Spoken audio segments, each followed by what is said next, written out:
हमारी राब्ता जो था ना, वो 3.5 साल पहले हुआ था पबजी मोबाइल के ज़रिए, और फिर उससे बातचीत होती रही, दोस्ती हुई, फिर उसके बाद ऐसे ये हमने शादी की है अब हुआ। हमारी राब्ता जो था ना, वो 3.5 साल पहले हुआ था पबजी मोबाइल के ज़रिए, और फिर उससे बातचीत होती रही, दोस्ती हुई, फिर उसके बाद ऐसे ये हमने शादी की है अब। दुआ आप ये बताएं कि आपकी उम्र कितनी है? मेरी उम्र 17 साल है। ठीक है, 17 साल है।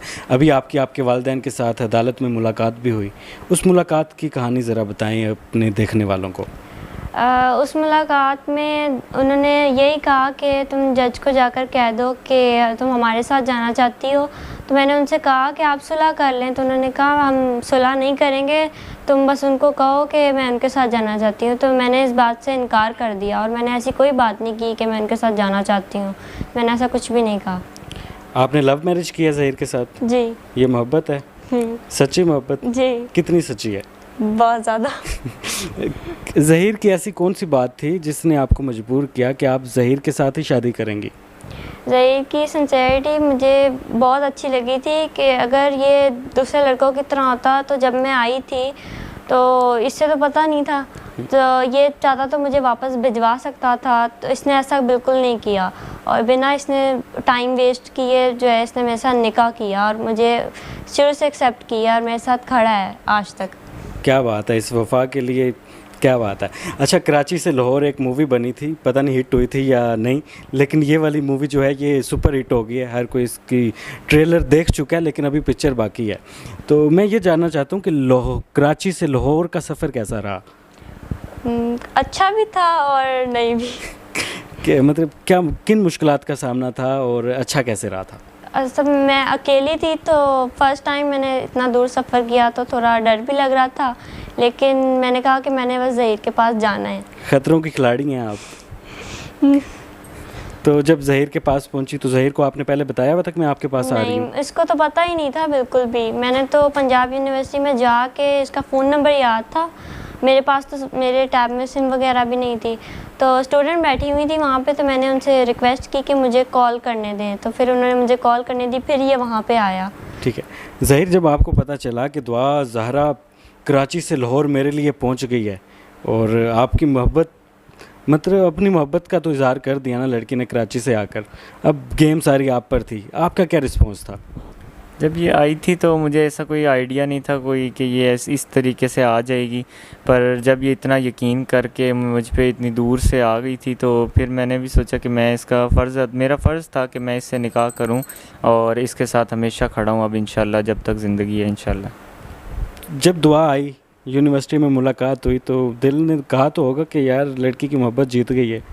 जी, मुझे पहले तो यकीन ही नहीं हुआ कि इस तरीके से आ गई है ड्राइवर के साथ, पर जब मैं इससे मिला, मैंने इससे बात की, फिर इसने बताया मेरे घर के हालात इस तरीके के थे कि मुझे ये स्टेप उठाना पड़ा, तो फिर मैंने सोचा कि अब इसके आगे यही है कि हम निकाह करें और इस रिश्ते को पाक तरीके से आगे लेके चलें। दुआ मोहब्बत की शादी हुई, पूरा पाकिस्तान आपकी कहानी, मतलब हीर रांझा, सस्सी पुन्नू और बहुत सारी कहानियाँ तो हमने सुन रखी होगी, लेकिन ये जो अनोखी मोहब्बत है ना, इसके लिए भी एक तारीख़ लिखी जाएगी, कई किताबें लिखी जाएंगी, और इस मोहब्बत की कई सालों तक मिसालें दी जाती रहेंगी। इससे पहले घर वालों के साथ बात की थी कि मैं ज़हीर को पसंद करती हूँ, इसके साथ शादी करना चाहती हूँ? जी, मैंने उनसे बात की थी, मैंने कहा था कि वो रिश्ता लेके आना चाहते हैं, तो आप उनसे एक दफ़ा मिल लें, पर मेरी मामा बाबा दोनों ने इनकार कर दिया कि हम जहाँ चाहेंगे सिर्फ वहाँ करेंगे, तुम्हारी मर्ज़ी से नहीं, और उन्होंने मुझे मारा भी था। ठीक है, दोबारा फोर्स किया आपने कि मैं ज़हीर के साथ उसे जी, मैंने उनको 2-3 दफ़ा फोर्स किया था, लेकिन उन्होंने फिर मुझे मारा और कहा कि नहीं, और मेरा टैब वगैरह बंद कर दिया था। ठीक है, अब ज़िंदगी कैसे गुजर रही है ज़हीर के साथ? मैं बहुत खुश हूँ। अच्छा, ज़हीर के घर वाले भी आपका ख्याल रखते हैं? जी, बहुत ज़्यादा रखते हैं। अच्छा, पंजाब के और सिंध के कल्चर में बहुत ज़्यादा फ़र्क है, तो क्या फ़र्क महसूस किया इधर आके इनकी फैमिली में और अपनी फैमिली में? इन लोगों ने मुझे इतनी इज़्ज़त दी कि मुझे फ़ील ही नहीं हुआ कि मैं किसी और फैमिली में आई हूँ। ठीक है, ज़हीर आप पर बार बार इल्ज़ाम लगाया जाता रहा कि आप गैंग हैं और कोई सरगना है, आपको सामने किया जा रहा है, इतने छोटे से बच्चे को गैंग ने आगे सामने कर दिया। अगर ऐसे पहली बात तो ये है कि गैंग जो होते हैं वो गवर्नमेंट एम्प्लॉय नहीं होते। मेरे फादर 13 साल पहले जब उनकी डेथ हुई वो ऑन ड्यूटी थे और उनकी डेथ हार्ट अटैक की वजह से हुई। वो भी गवर्नमेंट एम्प्लॉय थे। मेरी मदर 20 साल से एम्प्लॉय हैं, गवर्नमेंट एम्प्लॉय काम कर रही हैं, और मेरे भाई जो हैं वो 13 साल से काम कर रहे हैं। तो हम तो एक सिंपल सी फैमिली थे, तो मेरा कोई ऐसा इरादा नहीं था। ये तो खुद इसने स्टेप उठाया, वो इसके पेरेंट्स का है कि उन्होंने ऐसे हालात पैदा किए कि ये घर से आई। तो गैंग तो होता अगर तो पुलिस अब तक पकड़ के ले जा चुकी होती। इंशाल्लाह हम पहले भी कानूनी तरीके से हमें रिहा किया है कोर्ट ने भी, और इंशाल्लाह आगे भी जब तक कोर्ट बुलाएगी हम ज़रूर जाएंगे। अच्छा, बदकिस्मती से आप अभी तक हनीमून पे तो जा नहीं सके, अपनी लाइफ को सही तरीके से एंजॉय नहीं कर सके, लेकिन शादी में मुंह दुखाई में कोई गिफ्ट तो दिया होगा ज़हीर साहब ने। सबसे बड़ा गिफ्ट तो मैं खुद ही इनके पास आ गई। ज़हीर साहब ये गिफ्ट एक्सेप्ट करते हैं आप? जी मैं शुरू दिन से एक्सेप्ट कर रहा हूँ। इंशाल्लाह साथ रहेंगे जब तक रहेंगे। जब तक जिएंगे साथ रहेंगे? जी इंशाल्लाह जब तक हैं साथ हैं इंशाल्लाह। ठीक है। अभी तक आप कहीं घूमने जा नहीं सके, तो क्या प्लान है, कहाँ जाने का इरादा है? हम फ़िलहाल तक तो जिस तरह चल रहे हैं पूरा पाकिस्तान घूम चुके हैं, पर आगे इंशाल्लाह प्लान है पाकिस्तान में जाएंगे, कहीं घूमें फिरेंगे और लाइफ को रेगुलर तरीके से एंजॉय करेंगे और इंशाल्लाह जाएंगे। दुआ आप कहाँ जाना चाहती हैं? जहाँ से लेके जाए वहाँ। देख लें, ये होती है मोहब्बत। जहाँ ज़हीर लेकर जाएंगे मैं वहाँ जाऊँगी। अदालत में भी ज़हीर लेके गए थे, वहाँ पर भी गई और सुरखरू हुई हैं। तो अच्छा मुझे ये बताएं कि अपने वालिदैन को कोई पैगाम देना चाहती हैं? मैं उनसे यही कहना चाहती हूँ कि अगर उनको लगता है कि मैंने गलती की है तो मैं उनसे माफ़ी चाहती हूँ। मैं चाहती हूँ कि वो मुझे और ज़हीर को एक्सेप्ट कर लें और लड़ाई वगैरह छोड़ दें, बस एक्सेप्ट कर लें और हमें माफ़ कर दें।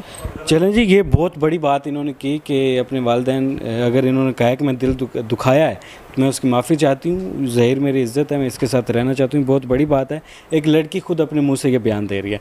अच्छा, बहुत सारे लोग प्रोपेगेंडा कर रहे हैं, गलत अफवाहें फैला रहे हैं, गलत न्यूज़ दे रहे हैं, उनको क्या पैगाम देना चाहती हैं?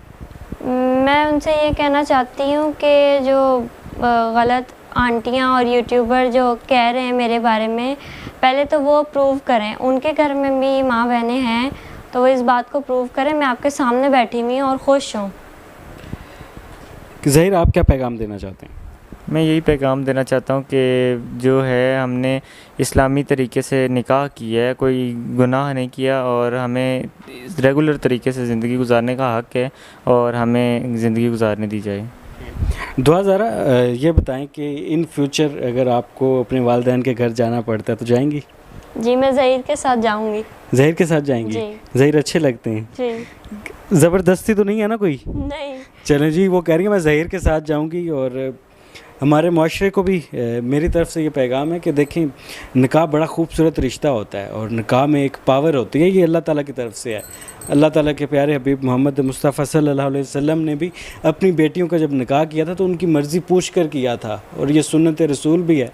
तो अगर इन्होंने निकाह किया है, ये पाक रिश्ता है, तो हम सबको, हमारे माशरे को इसको एक्सेप्ट करना चाहिए।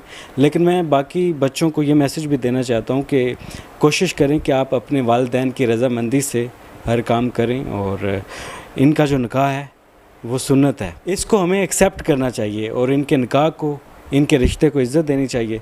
उम्मीद करते हैं कि हमारी ये जो कहानी है आपको पसंद आई होगी और बहुत सारी